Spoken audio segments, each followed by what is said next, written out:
Very much. I'd like to quickly welcome Honorable Chief F. Aino, Honorable Agbeidi Fred. I'd like to welcome the representative of the Minister of Finance, Mrs. Kemi Adeosun. She's represented by the Director of Home Finance, Awal A. Maidabino. A round of applause for him, please. And now, ladies and gentlemen, permit me to welcome a man with a firm conviction on the greatness of our nation, a builder, a thinker, and a relentless perfectionist, President of the Senate of the Federal Republic of Nigeria, Dr. Bukola Saraki. A round of applause for him, please.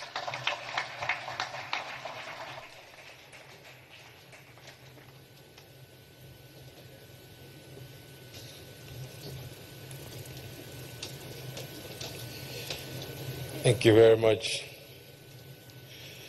Your Excellency, the Vice President, the Special Advisor to the Vice President, Your Excellency,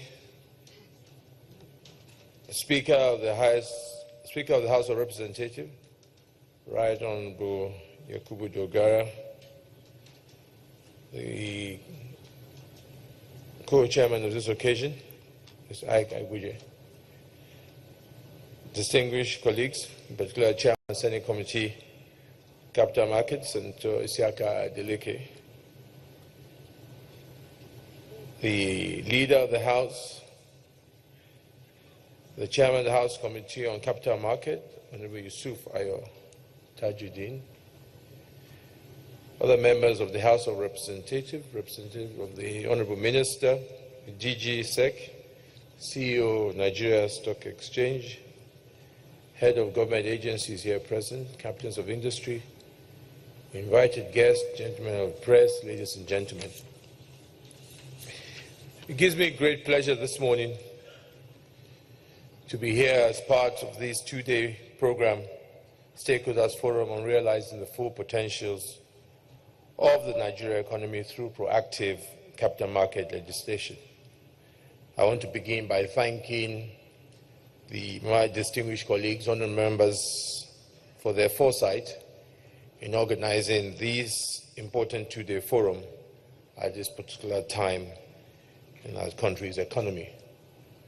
And I also commend the collaboration that must have brought this program between the private sector and the public sector. So I'd like to also commend the SEC and members of the Nigerian Stock Exchange and all the key stakeholders who are here this morning. I really don't think we should waste too much time in speaking the obvious. I think for all of us who are here in this room, it is clear to us that we need to do something and need to do something fast. It is clear to us that we need to find a way in which we can continue to address the issue of economic growth, infrastructure deficit, job creation, confidence in the market. And one of the ways I believe we can do that is to strengthen our capital market. I personally have hoped that we'll have started this before now, because I can remember very early on, the leaders of the National Assembly, myself and Honorable Speaker, had met a few times with some of the leaders in the capital market, in saying that it is time for us to work together and see what we need to do in deepening the market, creating confidence, and getting rid of laws that are really not in sync with today's modern economy. On the part of us in the Senate, we also had this conversation with the Nigeria Economics Forum. And I'm happy to report, since their last summit in Abuja, where we were invited. Unfortunately, I was not able to attend. But I did say that my attendance was not as important as the ability of the forum to end those forums, not just with a lot of photo ops, documents, and communiques, but a roadmap into addressing the challenges that will make Nigeria a better place for doing business. And I'm happy to report that since then, they set up a committee also assisted by DFID and the National Assembly. And we came across a number of laws that we felt were critical into creating the proper enabling environment for investment in Nigeria. And if some of them are here today, they will vouch with you that since then, we have produced a document that we're working through to address some of these areas. One, particularly in the area of infrastructure deficit, where hopefully in the Senate by next week, we should be able to go for the third reading on the repeal and enactment of the Nigerian Railway Corporation, which, as we all know, is a key area in investment in travel infrastructure. We all are aware that government alone, even if you look at the 2016 budget, is just a drop in the ocean in trying to investment that is required. It must be driven by private sector and probably the support of the capital market. The same to do also on roads, same to do with Port Harbour, and a number of these areas of infrastructure. Also, we're looking at CAMA. One of the points raised by the World Bank when they were rating us is the processes and all the challenges that it takes for you to start a business in this country. These are easy things that we can address immediately. And I believe that with the caliber of people here today, there are many more that we can address. We can address the issue of the Investment and Security 27 Amendment Bill. We're looking at the Secure Transaction in Movable Assets Bill, Nigeria Independent Warehouse Regulatory Agencies. Listen, ladies and gentlemen, I am taking my time to be specific on this because I hope that when you leave here at the end of 2 days, what I would like to see, and I'm sure the same with the Honorable Speaker, is a working document that we can move and work with a clear timetable, listing the draft bills that you think you want us to pass. I do not believe that you have a better opportunity having both the Speaker and myself here, and more importantly, the Leader of the House as well here.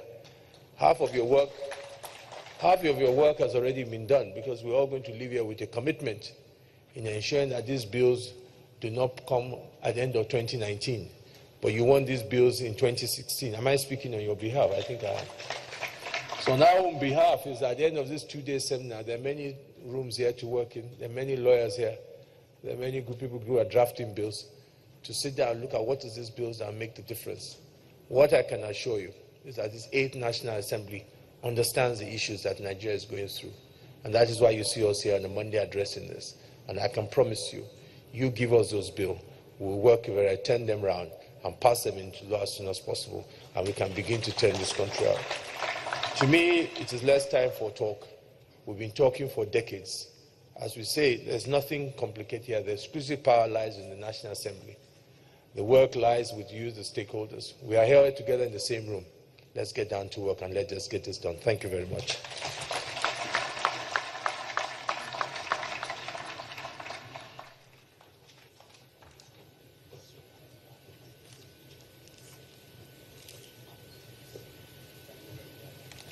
A round of applause for His Excellency, the Senate President. And my colleague and I were just discussing, sir. You said you won the bill in 2016. We volunteer ourselves to work with you.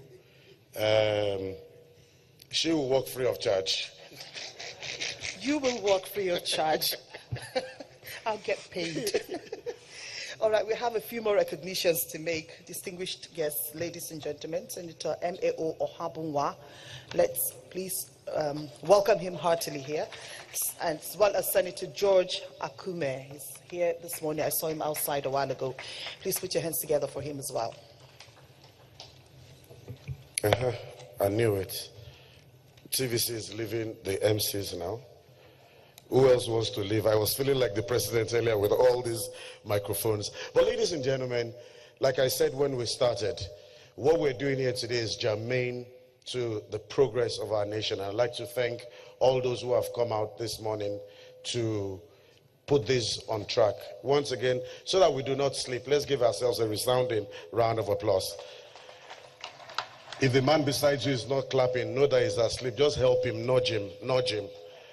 Ladies and gentlemen, we move on now, and it gives me great pleasure to invite to talk to us His Excellency, the Vice President of the Federal Republic of Nigeria, here represented by the Special Advisor to the President on Economic Matters, Dr. Adeyemi Dikpeolu. A round of applause for him, please.